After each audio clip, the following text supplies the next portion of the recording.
Hello everyone. आज का मेरा टॉपिक है कोरोना वायरस। ठीक है, तो आपको पहले मैं नॉर्मल बेसिक इन्फॉर्मेशन दूंगी कोरोना वायरस के बारे में।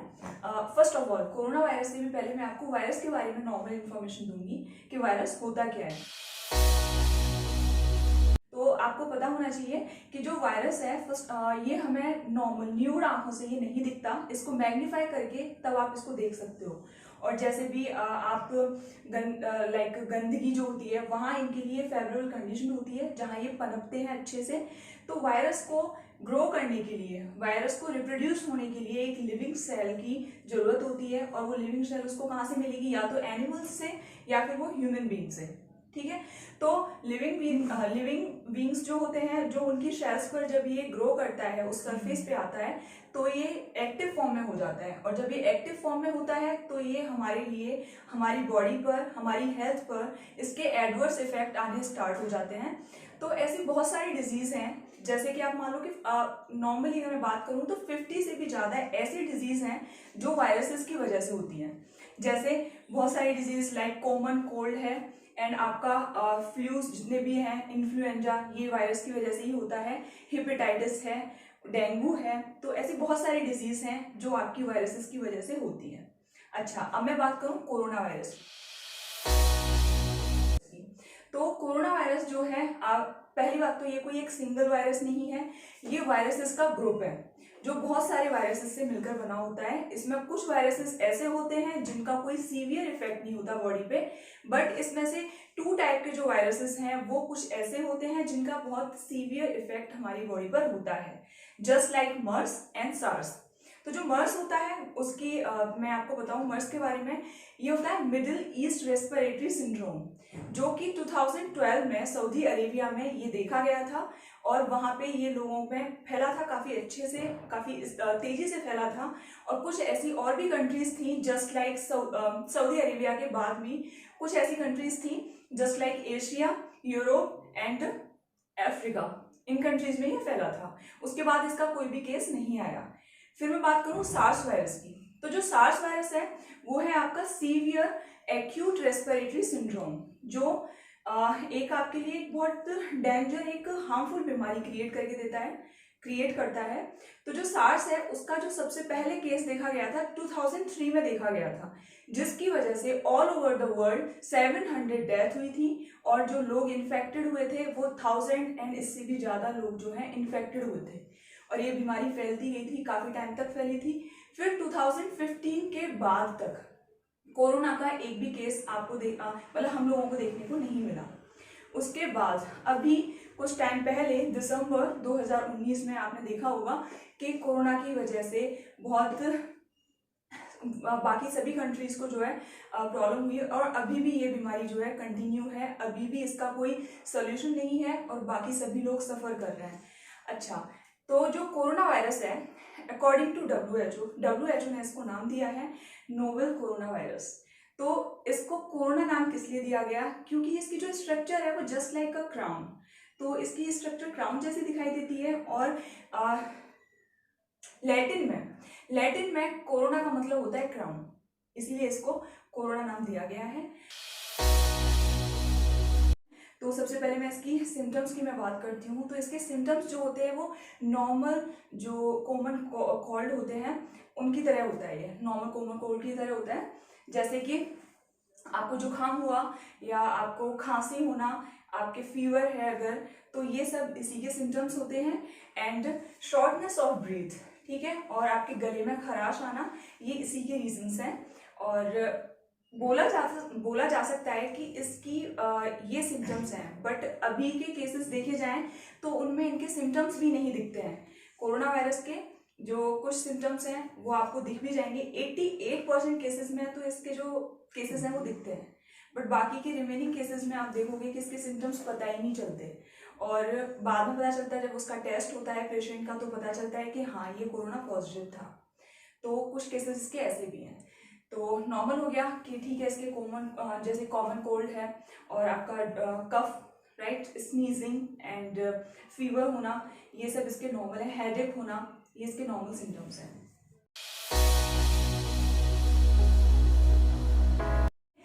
फैलता कैसे है, स्प्रेड कैसे होता है, इसका ट्रांसमिशन कैसे होता है। तो first one is person to person. अगर जैसे मान लो मैं इन्फेक्टेड हूँ और मुझसे कोई पर्सन जो 6 फीट की दूरी से भी कम दूरी पर अगर मेरे साथ कोई पर्सन खड़ा है और अगर मैं स्नीज करती हूँ या मैं कफिंग करती हूँ, अगर मैं खांसती हूँ, तो जो मेरे जो ड्रॉपलेट्स हैं वो उस तक ट्रांसफर होंगे और वो भी इन्फेक्टेड हो जाएगा, राइट। इसीलिए आपको बोला गया है कि डिस्टेंस मेंटेन रखनी है। सेकेंड इसका जो रीजन है वो है रेस्पिरेटरी ड्रॉपलेट्स। उनका क्या है कि जब आप छींकते हो, स्नीज करते हो, तो क्या होता है कि एयर में आपकी जो रेस्पिरेटरी ड्रॉपलेट्स हैं वो रिलीज हो जाती हैं और एयर में उसके थ्रू जो वायरस है वो फ्री आ जाता है। अब वो वायरस कितने घंटे तक सर्वाइव कर सकता है उस एयर में? 3 आवर्स तक। तो अब मान लो उस एयर में, उस एटमॉस्फेयर में अगर कोई और पर्सन भी आता है थोड़ी सी ही देर में, तो वो भी इन्फेक्टेड हो जाएगा। सेकेंड वन इज, अगर यही रेस्पिरेटरी ड्रॉप आपकी फर्श पर गिरती है, तो फर्श पर जैसे मान लेते हैं किसी मेटल पर गिरती है, जस्ट लाइक आयरन है, स्टील है, जो ठीक है, तो मेटल पर गिरती है, तो वहाँ ये कब तक सर्वाइव कर सकता है? वहाँ ये मोस्टली 3 डेज तक सर्वाइव कर सकता है। तो आपको पता, आपको इतना मतलब तरीके से रहना है, इतना सावधानी से रहना है कि आपको हर चीज़ को सैनिटाइज करके इस्तेमाल करना है, कोई भी चीज़ हो। तो ये आपको ट्रांसमिशन का पता चल गया।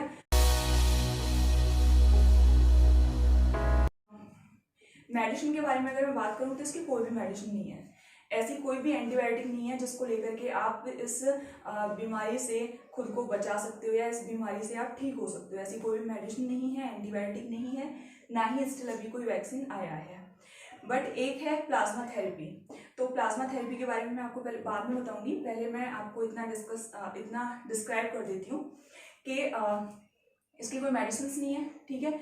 उसके बाद अब अगर मैं बात करूँ इसकी कि प्रिकॉशंस क्या कर सकते हैं। जब कुछ बीमारियां ऐसी होती हैं कि जिनकी मेडिसिन नहीं होती मार्केट में, लेकिन उससे हम सब लोग सफ़र करते हैं, तो फिर क्या करना चाहिए? तो उस टाइम पे जिस बीमारी की कोई मेडिसिन ही नहीं है, तो एक लाइन है जो हम सब पढ़ते हैं कि prevention is better than cure, right. इसका मतलब होता है कि अगर किसी चीज़ का इलाज नहीं हो सकता तो उसका हम बचाव करके ही उसका इलाज कर सकते हैं। तो आप इस बीमारी से बचे रहेंगे तो इस बीमारी से आप बचे रहेंगे तो इस बीमारी से आप दूर रहेंगे और सब चीज़ें ठीक होंगी। तो जैसे कि सोशल डिस्टेंसिंग, इसको आपको ध्यान रखना है। सोशल डिस्टेंसिंग का मतलब क्या है कि आपको ऐसी जगह पर नहीं जाना है जहाँ गैदरिंग हो, जहाँ पर लोग इकट्ठे हों। बिना मास्क के आपको बाहर नहीं निकलना है। और जैसे कि अनकुक्ड एंड रॉ जो चिकन्स होते हैं उनको आपको नहीं खाना है, मांस नहीं खाना है। एंड अच्छे से आपको सफाई पर प्रॉपर ध्यान देना है। घरों में हर जगह आपको सफाई पे ध्यान देना है। एंड जितना हो सके, अगर जैसे आपके डर्टी हैंड्स हैं, अगर आपने कुछ काम किया है और आपके हाथ डर्टी हैं, तब आप इसको नॉर्मली शॉप से वॉश कर सकते हो। अदरवाइज अगर आपके नॉर्मल क्लीन हैंड है जैसा आपको लगता है बट वो क्लीन नहीं होते, उस टाइम पर आप सैनिटाइजर इस्तेमाल कर सकते हो, ठीक है। तो सैनिटाइजर का जितना हो सके उतना ज़्यादा इस्तेमाल करो, सफाई से रहो। उसके बाद अब मैं आपको बताऊंगी कि जो कुछ केसेस में तो ठीक है, कुछ केसेस में तो ये था कि ये जो बीमारी है इसके सिम्टम्स ही आपको नहीं पता चलते और 88% केसेस में पता चल जाते हैं। अब जो मैं प्लाज्मा थेरेपी के बारे में बोल रही थी, प्लाज्मा थेरेपी क्या होती है? अगर जैसे आप मान लो आप पहले पॉजिटिव थे, बाद में आपके प्लाज्मा में उस बीमारी के लिए एंटीबॉडीज का फॉर्मेशन स्टार्ट हो जाता है। अगर आपका इम्यून सिस्टम स्ट्रांग है तो क्या होता है कि हमारी जो बॉडी है उस बीमारी के लिए, उस डिजीज के लिए रिस्पॉन्ड करना स्टार्ट करती है उसके अगेंस्ट।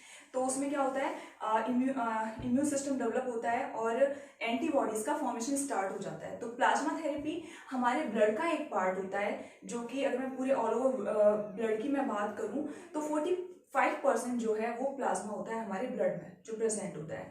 अच्छा, इस प्लाज्मा में क्या होता है? अगर मैं ब्लड सेल्स और ये सब हटा दूं, आरबीसीज, डब्ल्यूबीसीज, प्लेटलेट्स सब कुछ हटा दूं, तो प्लाज्मा में बचता क्या है? प्रोटीन्स बचते हैं।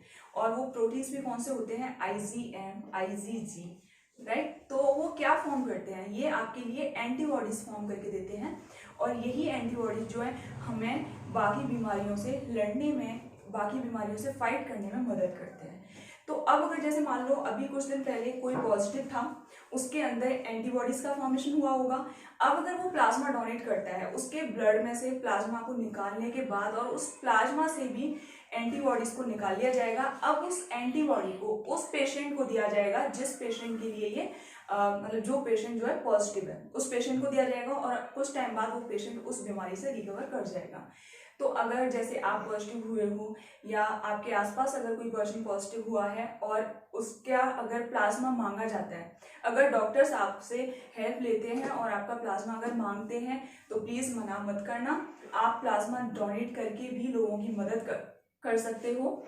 एंड ठीक है, हेल्प करने से मना नहीं करना है। और इस टाइम पर बाकी जितनी भी पेशेंट्स हैं उन सबको आप ये एडवाइस दे सकते हो कि बीमारी को छिपाना नहीं है, क्योंकि मैंने देखा है बहुत जगह पर कि वो लोग बीमारी को छिपाना चाहते हैं, छिपाते हैं। वो उनको लगता है कि अगर हम डॉक्टर्स के पास जाएंगे तो हमें वहाँ क्वारंटाइन करके रख दिया जाएगा, आइसोलेट करके रख दिया जाएगा, फिर हम वहीं रह जाएंगे। ऐसा कुछ नहीं है। डॉक्टर्स भी चाहते हैं कि ये बीमारी जल्दी से जल्दी दूर हो, जल्दी से जल्दी ठीक हो। तो आप लोगों को सपोर्ट करना है, डॉक्टर्स को भी। और आपको आपके आसपास अगर कोई बीमार है तो आप उन तक अवेयरनेस फैला सकते हो, आप उनको ये चीज़ समझा सकते हो कि इस बीमारी को छिपाना नहीं है। अगर आपको ये बीमारी है तो प्लीज़ आप डॉक्टर से कांटेक्ट करिए और इस चीज़ के लिए आप बाकियों को भी बोल सकते हो, ठीक है।